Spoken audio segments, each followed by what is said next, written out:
ಎಲ್ರಿಗೂ ನಮಸ್ಕಾರ. Welcome to the channel. So ಇಲ್ಲಿ ನೋಡ್ಬೋದು weekly Nifty 50 weekly candle close ಆಗಿದೆ. ಇದು fourth week Nifty red candle close ಆಗಿರೋದು. ಬಟ್ ದಿಸ್ ಕ್ಯಾಂಡಲ್ ನೋಡಿ ಸ್ವಲ್ಪ ಇಂಡಿಸಿಷನ್ ಕ್ಯಾಂಡಲ್ ಇದೆ. ನೋಡಿ ಮಾರ್ಕೆಟ್ ಇಂಡಿಸಿಷನ್ ಕ್ಯಾಂಡಲ್ ಅನ್ನೋದಕ್ಕಿಂತ ಸ್ವಲ್ಪ ಸೆಲ್ಲಿಂಗ್ ಸೈಡ್ ಫೇವರ್ ಇದೆ. ಮಾರ್ಕೆಟ್ ಮೇಲೋಯ್ತು, ಕೆಳಗೆ ಬಂತು, ಮತ್ತೆ ಮೇಲೋಯ್ತು, ಕೆಳಗೂ ಒಂದು ವಿಕ್ ಫಾರ್ಮ್ ಮಾಡಿದೆ, ಮೇಲೂ ಒಂದು ವಿಕ್ ಫಾರ್ಮ್ ಮಾಡಿದೆ. ಇಲ್ಲಿ ನೋಡ್ಬೋದು, ನೀವು ಜೂಮ್ ಮಾಡ್ತೀನಿ. ಮೇಲೂ ಒಂದು ವಿಕ್ ಫಾರ್ಮ್ ಇದೆ, ಕೆಳಗೂ ಒಂದು ವಿಕ್ ಫಾರ್ಮೇಶನ್ ಆಗಿದೆ. ಬಟ್ ಮೇಲಿರೋ ವಿಕ್ ತುಂಬಾ ದೊಡ್ಡದಿದೆ ಕೆಳಗಿರೋದಕ್ಕಿಂತ. ಸೊ ಮಾರ್ಕೆಟ್ ರೆಡ್ ಕ್ಯಾಂಡಲ್ ಕೆಳಗೆ ಕ್ಲೋಸ್ ಆಗಿದೆ. ಸೊ ನೆಕ್ಸ್ಟ್ ಬರೋ ವೀಕ್ ಅಲ್ಲಿ ಏನಾಗ್ಬೋದು ಅಂದ್ರೆ ಮಾರ್ಕೆಟ್ ಸ್ವಲ್ಪ ಇಲ್ಲಿ ಅಥವಾ ಇಲ್ಲಿ ಎಲ್ಲೇ ಓಪನ್ ಆಗಲಿ, ಸೈಡ್ ವೇ ಸ್ವಲ್ಪ ಗ್ಯಾಪ್ ಡೌನ್ ಗ್ಯಾಪ್ ಅಪ್ ಎಲ್ಲೇ ಓಪನ್ ಆಗಲಿ, ಮಾರ್ಕೆಟ್ ಸ್ವಲ್ಪ ಫುಲ್ ಬ್ಯಾಕ್ ತಗೊಂಡು ಇಲ್ಲಿಂದ ಇಲ್ಲಿ ಈ ಓಪನ್ ಆದ ಪೊಸಿಷನ್ ಇಂದ ಸ್ವಲ್ಪ ಫುಲ್ ಬ್ಯಾಕ್ ತಗೊಂಡು 24,900 ಈ ರೇಂಜ್ ಅಲ್ಲಿ ಸ್ವಲ್ಪ ಫುಲ್ ಬ್ಯಾಕ್ ತಗೊಂಡು ಇಲ್ಲಿಂದ ಮತ್ತೆ ಸೆಲ್ಲಿಂಗ್ ಬಂದು ಈ ಈ ಈ ವಿಕ್ ಇದೆ, ವಿಕ್ ಫಾರ್ಮ್ ಮಾಡಿದೆ 24,500 600 ಸಮಥಿಂಗ್ ಹತ್ರ. ಇದನ್ನ ಟೆಸ್ಟ್ ಮಾಡೋ ಚಾನ್ಸಸ್ ತುಂಬಾ ಇದೆ. ಸೊ ನಾನು ಹೇಳಿದ್ದೆ ಶುಕ್ರವಾರದ ವಿಡಿಯೋದಲ್ಲಿ ಅನಾಲಿಸಿಸ್ ಮಾಡಿದ್ದೆ. ನಾನು ವಿಡಿಯೋ ಬೇಕಾದ್ರೆ ಡಿಸ್ಕ್ರಿಪ್ಷನ್ ಅಲ್ಲಿ ಲಿಂಕ್ ಅಲ್ಲಿ ಹಾಕ್ತೀನಿ, ಕೊನೆಗೆ ಎಂಡ್ ಸ್ಕ್ರೀನ್ ಅಲ್ಲಿ ಹಾಕ್ತೀನಿ, ನೀವು ನೋಡಿ. ನಾವ್ ಯಾವ ತರ ಅನಾಲಿಸಿಸ್ ಮಾಡಿದ್ವಿ ಅಂತ ನಾವು ಡಿಸ್ಕಸ್ ಮಾಡ್ದಂಗೆ ಇದು ಕೀ ಝೋನ್ ತುಂಬಾ ಇಂಪಾರ್ಟೆಂಟ್ ಕೀ ಝೋನ್ ಇದೆ ಅಂತ. ಇದನ್ನ ಬ್ರೇಕ್ ಮಾಡಿದ್ರೆ ನಿಫ್ಟಿ ತುಂಬಾ ಕೆಳಗಡೆ ಬರುತ್ತೆ. ಇಲ್ಲಿ ತನಕ ಅಪ್ ಟು 24,500 ತನಕ ಬರುತ್ತೆ ಅಂತ ನಾವು ಡಿಸ್ಕಸ್ ಮಾಡಿದ್ವಿ. ನಾವ್ ಯಾವ ತರ ಹೇಳಿದ್ವೋ ಅದೇ ತರ ಬ್ರೇಕ್ ಆಗಿ ಮಾರ್ಕೆಟ್ ಅದೇ ತರ ಕೆಳಗೆ ಹೋಗಿದೆ. ಈ ಝೋನ್ ನ ಬ್ರೇಕ್ ಆಗಿದ ತಕ್ಷಣ ಕೆಳಗೆ ಹೋಗಿದೆ. ಸೊ ನಾವು ವಿಡಿಯೋನ ಲಿಂಕ್ ಹಾಕ್ತೀನಿ, ಡಿಸ್ಕ್ರಿಪ್ಷನ್ ಅಲ್ಲಿ ಲಿಂಕ್ ಹಾಕಿರ್ತೀನಿ, ನೋಡಿ. ಎಂಡ್ ಸ್ಕ್ರೀನ್ ಅಲ್ಲೂ ಹಾಕಿರ್ತೀನಿ, ಹೋಗಿ ನೋಡಿ ಯಾವ ತರ ಅನಾಲಿಸಿಸ್ ಮಾಡಿದ್ವಿ ಅಂತ. ಸೊ ಸೋಮವಾರ ಇವತ್ತು ಎಲ್ಲೇ ಓಪನ್ ಆದ್ರೂ ಸೈಡ್ ವೇಸ್ ಗ್ಯಾಪ್ ಅಪ್ ಅಥವಾ ಎಲ್ಲೇ ಓಪನ್ ಆದ್ರೂ ವೆಯ್ಟ್ ಮಾಡ್ತೀನಿ ಸ್ವಲ್ಪ. ಮಾರ್ಕೆಟ್ ಫುಲ್ ಬ್ಯಾಕ್ ತಗೊಂಡು ಈ ರೇಂಜ್ ಅಲ್ಲಿ ಸಮಥಿಂಗ್ ಈ ರೇಂಜ್ ಅಲ್ಲಿ ಅಥವಾ ಸ್ವಲ್ಪ ಈ ರೇಂಜ್ ಅಲ್ಲಿ 25,000 ಈ ರೇಂಜ್ ಅಲ್ಲಿ ಮಾರ್ಕೆಟ್ ಬಂದು ಇಲ್ಲಿಂದ ಫುಲ್ ಬ್ಯಾಕ್ ತಗೊಂಡು ಸ್ಟಾರ್ಟ್ ಆದ್ರೆ ನಾನು ಸೆಲ್ಲಿಂಗ್ ಕಡೆ ಟ್ರೇಡ್ ತಗೊಂತೀನಿ. ಇಲ್ಲಿ ತನಕ ಈ ಝೋನ್ ಟೆಸ್ಟ್ ಮಾಡೋ ತನಕ ಸರಿನಾ. ಒಂದು 24,000 ಒಂದು 400-500 ರೇಂಜ್ ಇದೆ ಇಲ್ಲಿ. ಈ ರೇಂಜ್ಗೆ ನಾನು ಇವತ್ತು ಟ್ರೇಡ್ ಪ್ಲಾನ್ ಮಾಡ್ತೀನಿ. ಸೊ ಇಲ್ಲಿ ಇನ್ನೊಂದು ಪಾಯಿಂಟ್, ತುಂಬಾ ಇಂಪಾರ್ಟೆಂಟ್ ಪಾಯಿಂಟ್ ಇದೆ. ಸೊ ಈ ವೀಕ್ ಮಾರ್ಕೆಟ್ ಓಪನ್ ಆದ್ಮೇಲೆ ಫಸ್ಟ್ ಯಾವ ರೀತಿ ಮೂವ್ ಆಗುತ್ತೆ ಅಂತ. ಸೊ ಮಾರ್ಕೆಟ್ ಓಪನ್ ಆದ ತಕ್ಷಣ ಮೇಲಕ್ಕೆ ಮೂವ್ ಆದ್ರೆ, ನಾನು ಹೇಳ್ದಂಗೆ ಮೇಲಕ್ಕೆ ಓಪನ್ ಆದ ತಕ್ಷಣ ಮೇಲಕ್ಕೆ ಮೂವ್ ಆದ್ರೆ ಇಲ್ಲಿ ರಿಜೆಕ್ಷನ್ ತಗೊಂಡ್ಬಂದು ಕೆಳಗೆ ಬಂದು ಇನ್ನು ಕೆಳಗಡೆ ಬೀಳೋ ಚಾನ್ಸಸ್ ತುಂಬಾ ಇದೆ, ಸರಿನಾ. ಬಟ್ ಮಾರ್ಕೆಟ್ ಓಪನ್ ಆದ ತಕ್ಷಣ ಇನಿಷಿಯಲ್ ಮೂವ್ ಡೌನ್ ಸೈಡ್ ಹಂಗೆ ಬಂತು ಅಂದ್ರೆ, ಇನಿಷಿಯಲ್ ಮೂವ್ ಓಪನ್ ಆದ ತಕ್ಷಣ ಹಂಗೆ ಕೆಳಗೆ ಬಂತು ಅಂತಂದ್ರೆ ಇಲ್ಲಿಂದ ಮತ್ತೆ ಈ ಝೋನ್ ನ ಟೆಸ್ಟ್ ಮಾಡಿ ಮತ್ತೆ ಸಪೋರ್ಟ್ ತಗೊಂಡು ಮೇಲ್ ಹೋಗಿ ಈ ವೀಕ್ ಮೇಲ್ ಹೋಗೋ ಚಾನ್ಸಸ್ ತುಂಬಾ ಇದೆ. ಸೊ ಮಾರ್ಕೆಟ್ ಓಪನ್ ಆದ್ಮೇಲೆ ಯಾವ ರೀತಿ ಇನಿಷಿಯಲ್ ಮೂವ್ ಆಗುತ್ತೆ ಅನ್ನೋದು ತುಂಬಾ ಡಿಪೆಂಡ್ ಆಗಿದೆ ಇವತ್ತು.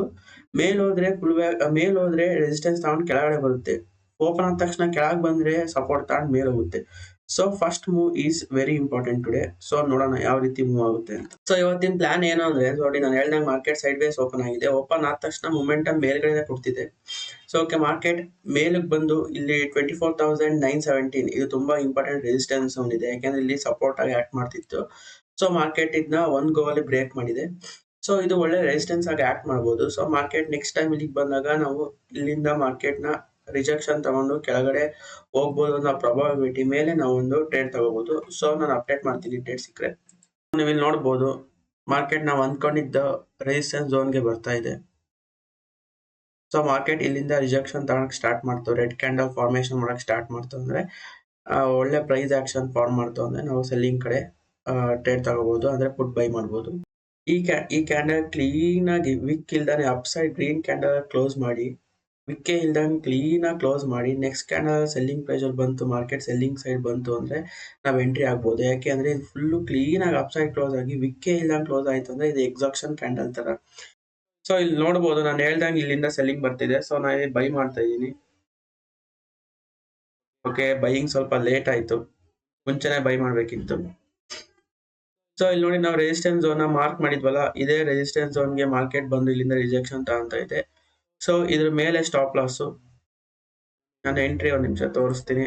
ಎಂಟ್ರಿ ಸ್ವಲ್ಪ ಲೇಟ್ ಆಯ್ತು, ಆಕ್ಚುಲಿ ನಾನು ಇಲ್ಲೆಲ್ಲ ಎಂಟ್ರಿ ಆಗ್ಬೇಕು ಅಂತಿದ್ದೆ, ಸ್ವಲ್ಪ ಮಾಡೋದಾಗ ಲೇಟ್ ಆಯ್ತು, ಇಲ್ಲಿ ಎಂಟ್ರಿ ಆಗಿದ್ದೀನಿ. ನನ್ನ ಸ್ಟಾಪ್ ಲಾಸ್ ಈ ಝೋನ್ ಮೇಲೆ ಇರುತ್ತೆ, ಒಂದು 70 ಪಾಯಿಂಟ್ಸ್.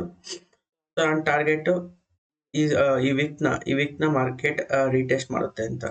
ಸೊ ಇಲ್ಲಿ ತನಕ ನಂದು ಟಾರ್ಗೆಟ್ ಇರುತ್ತೆ. ಸ್ಟಾಪ್ ಲಾಸ್ ಇದ್ರ ಮೇಲೆ, ಮಾರ್ಕೆಟ್ ಇದ್ರ ಮೇಲೆ ಬಂತು ಅಂದ್ರೆ ನಾನು ಎಕ್ಸಿಟ್ ಆಗ್ತೀನಿ. ಸೊ ಅನಾಲಿಸಿಸ್ ಅರ್ಥ ಆಯ್ತಾ ನಿಮ್ಗೆ? ಒಂದ್ ನಿಮಿಷ ಕ್ಲೀನ್ ಆಗಿ ಅನಾಲಿಸಿಸ್ ಮಾಡ್ಬಿಡ್ತೀನಿ. ಇಲ್ಲಿ ನೋಡಿ,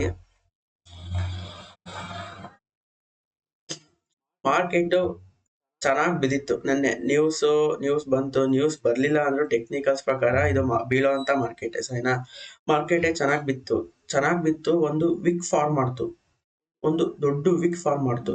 ಈ ತರ ವಿಕ್ ಫಾರ್ಮ್ ಮಾಡುತ್ತೆ ಗೊತ್ತಾ ಮಾರ್ಕೆಟ್. ಈ ತರ ವಿಕ್ ಒಂದೇ ಕ್ಯಾಂಡಲ್ ಅಲ್ಲಿ ಇಷ್ಟು ದೊಡ್ಡ ವಿಕ್, ನೀವು 5 ಮಿನಿಟ್ಸ್ ಅಲ್ಲಿ ನೋಡಿದ್ರೆ ಇಷ್ಟು ದೊಡ್ಡ ವಿಕ್ ಫಾರ್ಮ್ ಮಾಡುತ್ತಲ್ಲ. ಈ ತರ ವಿಕ್ಗಳು ರೀಟೆಸ್ಟ್ ಆಗೋ ಚಾನ್ಸಸ್ ಬಹಳ ಇರುತ್ತೆ. 70 to 80% ಮಾರ್ಕೆಟ್ ಯಾವಾಗ್ಲೂ ಈ ತರ ದೊಡ್ಡ ದೊಡ್ಡ ವಿಕ್ ಫಾರ್ಮ್ ಮಾಡಿರ್ತಾವಲ್ಲ, ಇದು ರೀಟೆಸ್ಟ್ ಮಾಡೇ ಮಾಡ್ತವೆ. ಸೊ ಈಗ ನಾನು ಆ ವಿಕ್ ಗೆ ರೀಟೆಸ್ಟ್ ಮಾಡುತ್ತೆ ಅಂತ ಒಂದು ಟ್ರೇಡ್ ತಗೊಂಡಿದ್ದೀನಿ. ಯಾಕೆ ಇಲ್ಲೇ ಟ್ರೇಡ್ ತಗೊಂಡೆ ಅಂದ್ರೆ, ಇಲ್ಲಿ ಒಂದು ಸಪೋರ್ಟ್ ಝೋನ್ ಆಗಿತ್ತು ಮಾರ್ಕೆಟ್. ಇಲ್ಲಿ ನೋಡಿ, ಇಲ್ಲಿ ಒಂದು ಸಪೋರ್ಟ್ ಝೋನ್ ಆಗಿತ್ತು, ಒಳ್ಳೆ ಸಪೋರ್ಟ್ ತಗೊಂತಿತ್ತು ಮಾರ್ಕೆಟ್. ಅದನ್ನ ಒಂದೇ ಗೋ ಅಲ್ಲಿ ಮಾರ್ಕೆಟ್ ಬ್ರೇಕ್ ಮಾಡಿ ಈಗ ನೆಕ್ಸ್ಟ್ ಅದೇ ಝೋನಿಗೆ ಬರ್ತಾ ಇತ್ತು. ಸೊ ಬ್ರೇಕ್ ಮಾಡಿದ್ಮೇಲೆ ಇದು ರೆಸಿಸ್ಟೆನ್ಸ್ ಆಗಿ ಆಕ್ಟ್ ಆಗುತ್ತೆ. ಇದು ಮೂವ್ಮೆಂಟ್ ಇದೆಯಲ್ಲ, ಇದು ಒಂಥರ ಪ್ರಾಫಿಟ್ ಬುಕ್ಕಿಂಗು, ಅರ್ಲಿ ಬೈಯರ್ಸ್ ಇವರು ಸರಿನಾ. ಹಂಗಾಗಿ ಮಾರ್ಕೆಟ್ ಮೇಲೆ ಹೋಗಿದೆ. ಸೊ ಈ ಝೋನ್ ಇಂದ ರಿಜೆಕ್ಷನ್ ತಗೊಂತಿರೋದ್ರಿಂದ ಮಾರ್ಕೆಟ್ ನಾನು ಇಲ್ಲಿ ಎಂಟ್ರಿ ಆಗಿದ್ದೀನಿ. ಸೊ ನನ್ನ ಪ್ರಾಫಿಟ್ ಟಾರ್ಗೆಟ್ ಇಲ್ಲಿರುತ್ತೆ. ಇದೇ ಎಕ್ಸಾಂಪಲ್ ಮೊನ್ನೆ ಗೋಲ್ಡ್ ಅಲ್ಲಿ ಆಗಿತ್ತು. ಒಂದು ನಿಮಿಷ ತೋರಿಸ್ತೀನಿ ನೋಡಿ ಇಲ್ಲಿ. ಮೊನ್ನೆ ಗೋಲ್ಡ್ ಅಲ್ಲಿ, ಇದು 4 ಅವರ್ ಚಾರ್ಟ್. ಮೊನ್ನೆ ಗೋಲ್ಡ್ ಅಲ್ಲಿ ನೋಡಿ ಮಾರ್ಕೆಟ್ ಫುಲ್ ಫಾಲ್ ಆಗಿತ್ತು. 20 ಹತ್ತತ್ರ ಒಂದು 15 to 20% ಏನೋ ಫಾಲ್ ಆಗಿತ್ತು. ನೋಡಿ ಇಲ್ಲಿ ವಿಕ್ ಫಾರ್ಮ್ ಮಾಡಿದೆಯಲ್ಲ, ದೊಡ್ಡ ವಿಕ್, ಒಂದೇ ಕ್ಯಾಂಡಲ್ ಅಲ್ಲಿ ದೊಡ್ಡ ವಿಕ್ ಫಾರ್ಮ್ ಮಾಡಿದೆಯಲ್ಲ ನೋಡಿ. ಬರೋ ನೆಕ್ಸ್ಟ್ ದಿನನೇ ಈ ವೀಕ್ ನ ಮಾರ್ಕೆಟ್ ರೀಟೆಸ್ಟ್ ಮಾಡ್ತು. ಸೊ ಅದೇ ರೀತಿ ನಿಫ್ಟಿಲೂ ಕೂಡ ಈ ತರ ವಿಕ್ ಫಾರ್ಮ್ ಮಾಡಿದೆಯಲ್ಲ, ಆ ವೀಕ್ ನ ರೀಟೆಸ್ಟ್ ಮಾಡೋ ಚಾನ್ಸಸ್ ತುಂಬಾ ಇದೆ. ಸೊ ಅದಕ್ಕೋಸ್ಕರ ನಾನು ಇಲ್ಲಿ ಟ್ರೇಡ್ ಎಂಟ್ರಿ ಆಗಿರೋದು. ಸೊ ಯಾವ ತರ ಬರುತ್ತೆ ಅಂತ ನೋಡೋಣ.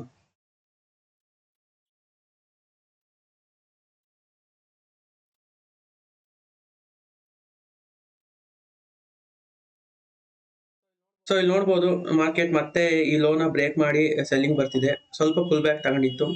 ಈ ಫುಲ್ ಬ್ಯಾಕ್ ಅಲ್ಲಿ ನನಗೆ -2000 ತೋರಿಸ್ತಾ ಇತ್ತು ಪ್ರಾಫಿಟ್ ಅಲ್ಲಿ, ಬಟ್ ಈಗ ಮತ್ತೆ 5000 ತೋರಿಸ್ತಾ ಇದೆ.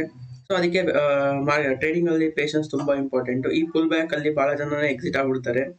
ಸೊ ನಾನು ಸ್ಟಾಪ್ ಲಾಸ್ ಗೆ ಕರೆಕ್ಟ್ ಆಗಿ ವೆಯ್ಟ್ ಮಾಡಿದೆ. ಈಗ ನೆಕ್ಸ್ಟ್ ಮಾರ್ಕೆಟ್ ಮತ್ತೆ ಕೆಳಗಡೆ ಬರ್ತಾ ಇದೆ. ಸೊ ಇಲ್ಲೊಂದು ಸಪೋರ್ಟ್ ಇದೆ. ಫಸ್ಟ್ ಟಾರ್ಗೆಟ್ ನೀವು ಸೇಫ್ ಆಗಿ ಆಡೋದಾದ್ರೆ 1:2 ಮೇಲೆ ಸಿಗ್ತಿದೆ, ಇಲ್ಲಿಗೆ ಪ್ರಾಫಿಟ್ ಬುಕ್ ಮಾಡಬಹುದು. ಇದು ಸೆಕೆಂಡ್ ಟಾರ್ಗೆಟ್, ಇಲ್ಲಿ ಬುಕ್ ಮಾಡಬಹುದು. ಸೊ ಪೇಷನ್ಸ್ ವೆಯ್ಟ್ ಮಾಡೋಣ. ಇಲ್ಲಿ ಯಾವ ತರ ಪ್ರೈಸ್ ಆಕ್ಷನ್ ಮಾಡುತ್ತೆ ಅನ್ನೋದ್ರ ಮೇಲೆ ನಾವು ಡಿಪೆಂಡ್ ಮಾಡೋಣ, ಪ್ರಾಫಿಟ್ ಬುಕ್ ಮಾಡೋದು ಅಥವಾ ವೆಯ್ಟ್ ಮಾಡೋದು ಅಂತ. ಸೊ ಫಸ್ಟ್ ಟಾರ್ಗೆಟ್ ನೀವು ಇಲ್ಲಿಗೆ 1:2, ನೀವು ರಿಸ್ಕ್ ಟು ರಿವಾರ್ಡ್ ಫಾಲೋ ಮಾಡೋದಾದ್ರೆ ನೀವು ಇಲ್ಲಿ ಎಕ್ಸಿಟ್ ಆಗೋದು. ನೋಡೋಣ ಏನಾಗುತ್ತೆ ಅಂತ. ಸೊ ಇಲ್ಲಿ ನೋಡ್ಬೋದು, ನಮ್ಮ ಫಸ್ಟ್ ಟಾರ್ಗೆಟ್ಗೆ ಬರ್ತಾ ಇದೆ ಮಾರ್ಕೆಟ್. 1:2 ಮೇಲೆ ಸಿಗ್ತಾ ಇದೆ ನಮಗೆ. ಅದಾದ್ರೆ 8000 ಪ್ರಾಫಿಟ್ ಅಲ್ಲಿ ಇದೆ. ಸೊ ಇಲ್ಲಿ ಸೇಫ್ ಸೈಡ್ ಅಲ್ಲಿ ಪ್ರಾಫಿಟ್ ಬುಕ್ ಮಾಡಬಹುದು. ಫಸ್ಟ್ ಟ್ರೇಡ್ ಇದು. ಫಸ್ಟ್ ಟ್ರೇಡ್ ನೋಡಿ, ಬೆಳಗ್ಗೆ ಟೈಮ್ 11 ಗಂಟೆ, ಮಾರ್ಕೆಟ್ ಓಪನ್ ಆಗಿ 2 ಗಂಟೆ ಕೂಡ ಆಗಿಲ್ಲ, ಅಲ್ಲೇ 8000 ಪ್ರಾಫಿಟ್ ಸಿಗ್ತಾ ಇದೆ. ಸೊ ಬುಕ್ ಮಾಡೋರು ಬುಕ್ ಮಾಡ್ಕೋಬಹುದು ಇಲ್ಲಿ, ಅಥವಾ ವೆಯ್ಟ್ ಮಾಡೋರು ಇಲ್ಲಿ ತನಕ ಸೆಕೆಂಡ್ ಟಾರ್ಗೆಟ್ ಇದೆ, ವೆಯ್ಟ್ ಮಾಡಬಹುದು. ಸೊ ನಾವು ಸೇಫ್ ಸೈಡ್ ಅಲ್ಲಿ ನಮ್ಮ ಟಾರ್ಗೆಟ್ ಇಟ್ಟಾಗಿದೆ, ಅತಿ ಆಸೆ ಬೇಡ, ಸಾಕು. 1:2 ಸಿಕ್ಕಿದೆ. ಸೊ ಇಲ್ಲಿ ನಮ್ಮ ಪೊಸಿಷನ್ ಎಕ್ಸಿಟ್ ಆಗೋ ಟೈಮ್ ಬಂದಿದೆ, ನಮ್ಮ ಟಾರ್ಗೆಟ್ ಕೂಡ ಸಿಕ್ಕಿದೆ. ಸೊ ಎಕ್ಸಿಟ್ ಆಗೋದು ತುಂಬಾ ಒಳ್ಳೇದು ಅನ್ಸುತ್ತೆ. ಫಸ್ಟ್ ಟಾರ್ಗೆಟ್ ಸಿಕ್ಕಿದೆ. ಸೊ ಇಲ್ಲಿ 8000 ರೀಚ್ ಆದ ತಕ್ಷಣ ಎಕ್ಸಿಟ್ ಆಗೋಣ. Okay, exit.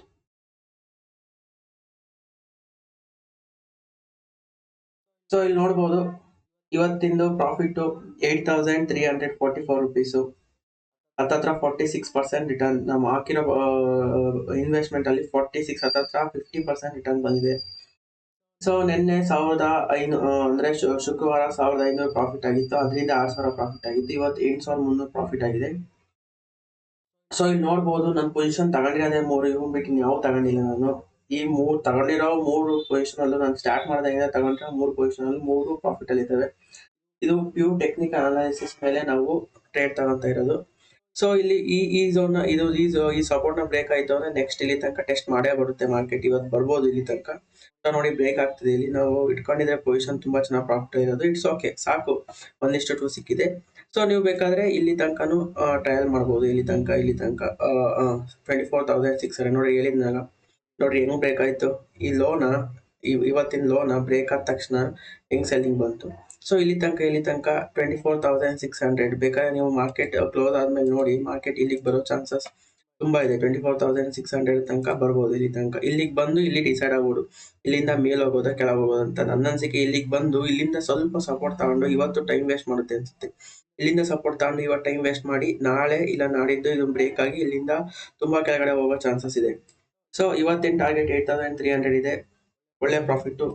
ಇವತ್ತು ಅನಾಲಿಸಿಸ್ ವಿಡಿಯೋ ಬಿಡ್ತೀನಿ ಸಂಜೆ, ನಾಳೆ ಏನಾಗ್ಬೋದು ಅಂತ. ನಾನು ಭಾನುವಾರ ಹೇಳಿದ್ದೆ ಮಾರ್ಕೆಟ್ ಏನಾಗುತ್ತೆ ಅಂತ, ಅದೇ ರೀತಿ ಇಲ್ಲಿ ಮಾರ್ಕೆಟ್ ಆಗಿದೆ. ಸೊ ನೆಕ್ಸ್ಟ್ ವಿಡಿಯೋನು ಬಿಡ್ತೀನಿ, ಅನಾಲಿಸಿಸ್ ವಿಡಿಯೋ. ಸೊ ಈ ವಿಡಿಯೋ ನಿಮಗೆ ಇಷ್ಟ ಆಗಿದೆ ಲೈಕ್ ಮಾಡಿ, ಸಬ್ಸ್ಕ್ರೈಬ್ ಮಾಡಿ, ಮತ್ತೆ ಚಾನಲ್ನ ಶೇರ್ ಮಾಡಿ. Thank you.